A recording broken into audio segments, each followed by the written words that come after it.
David Good. I'm the strength conditioning coach for the Nashville Predators. The neurotrainer's been great. The guys at Neurotrainer, Jeff, has really been fantastic with customer service and working with us to develop a product that we foresee in the future to be very valuable to us and as a supplement to what we do off the ice for our training, our strength conditioning, as well as our recovery, I think.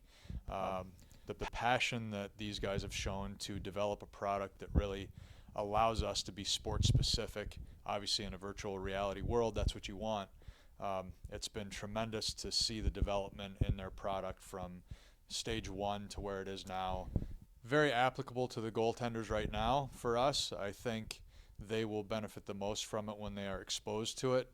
But the virtual reality aspect of it obviously is much better than just a two-dimensional flat board screen to use that we currently kind of take advantage of. I think it's efficiently set up right now where it's kind of, from a coaching standpoint, set up and forget kind of a thing. I think our players can use it effectively on their own after a quick instructional session.